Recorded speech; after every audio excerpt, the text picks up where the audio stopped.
15 जून तक 44,000 केसेस होंगे और करीब 6,600 बेड्स की आवश्यकता होगी।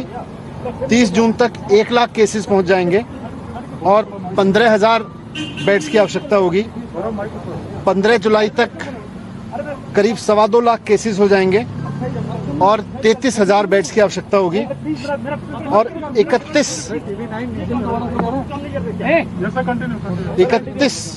31 जुलाई तक करीब 5.5 लाख केस पहुंच जाएंगे दिल्ली में और उसके लिए करीब 80,000 बेड्स की आवश्यकता होगी।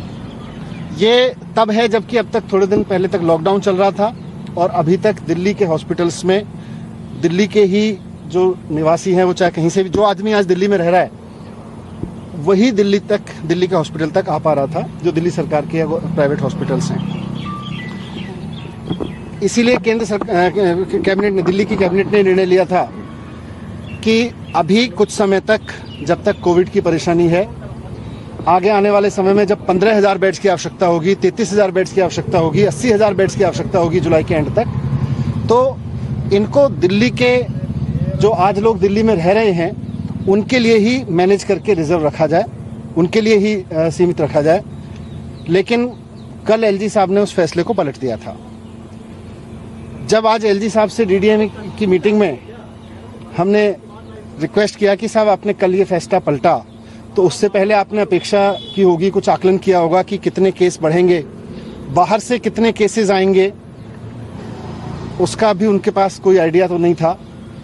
मैंने उनसे ये भी रिक्वेस्ट किया कि सर, हो सकता है आपने इस बात का भी आकलन किया होगा कि कितने बेड्स की आवश्यकता पड़ेगी वैसी स्थिति में जब सारे देश से दिल्ली में केस आएंगे, तो उसका भी उनके पास आकलन नहीं था।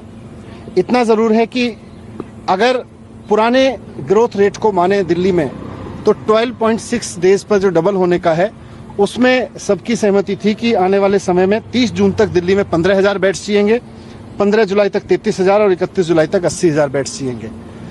तो ऐसे में एलजी साहब ने जो कल फैसला लिया कि दिल्ली के हॉस्पिटल्स को सबके लिए खोला जाए, उससे दिल्ली के जो लोग अब दिल्ली में रह रहे हैं उनके लिए बड़ा संकट पैदा हो गया है। हमने एसडीएम की मीटिंग में ये मुद्दा उठाया था, एलजी साहब ने उस पर सहमति नहीं जताई। अब उसकी जिम्मेदारी कौन लेगा? कल को अगर केसेस इसी रूप से दिल्ली में बढ़ते हैं और बाहर से भी आके 2 दिन में, 4 दिन में, 10 दिन में दिल्ली के जो अभी अवेलेबल बेड्स हैं वो भर जाते हैं, तो इतने सारे केसेस जब आगे आएंगे और इतने सारे बेड्स की जरूरत पड़ेगी तो वो कहाँ से आएंगे? अभी इसका जवाब एसडीएम की मीटिंग में कहीं से बात नहीं था। तो हमने उनसे यही कहा कि इसको रिकंसीडर करें। उन्होंने मना कर दिया था रिकंसीडर करने से, लेकिन अब जो भी है हम उसको लागू करेंगे और हम कोशिश करेंगे कि दिल्ली में देश के जितने ज़्यादा से ज़्यादा लोगों की सेवा हो सके, और दिल्ली के लिए भी पूरी कोशिश रहेगी जितना मेडिकल फैसिलिटीज़ को एक्सपेंड कर सकें, जितना अधिक से अधिक संख्या में ऑक्सीजन बेड्स और ये सब खरीद सकें। इतनी संख्या में ऑक्सीजन बेड्स बनाने की अभी तैयारी हम लोग कर रहे हैं। कम्युनिटी स्प्रेड पर भारत सरकार के अधिकारीगण भी आए हुए थे। उनका कहना था कि अभी दिल्ली में कम्युनिटी स्प्रेड की स्थिति नहीं है, इसलिए अभी उस पर चर्चा की जरूरत नहीं है।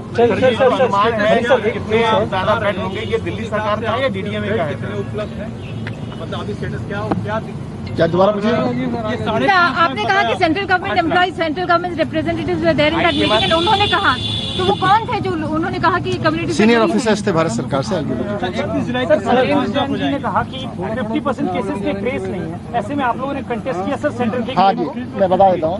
मैंने कहा था कि देखिएगा, दिल्ली के अंदर बहुत सारी बड़ी संख्या के अंदर जो केसेज आ रहे हैं उनका कॉन्टैक्ट पता नहीं लग रहा है, और कई सारी जगह जैसे टेस्ट कराया, इवन एलजी हाउस में भी टेस्ट कराया, तो कई सारे लोग निकले थे, उनका सोर्स पता करना मुश्किल था।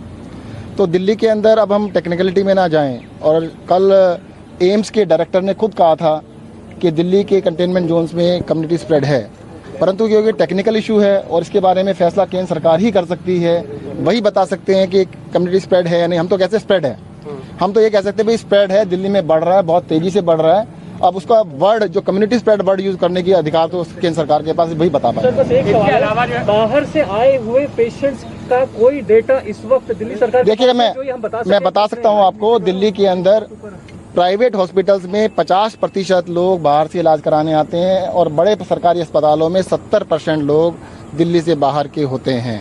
अभी जब लॉकडाउन था दिल्ली में सभी हॉस्पिटल्स में एवरेज ऑक्यूपेंसी 10% से भी कम थी, प्राइवेट में भी और सरकारी में भी 10% से भी कम ऑक्यूपेंसी थी।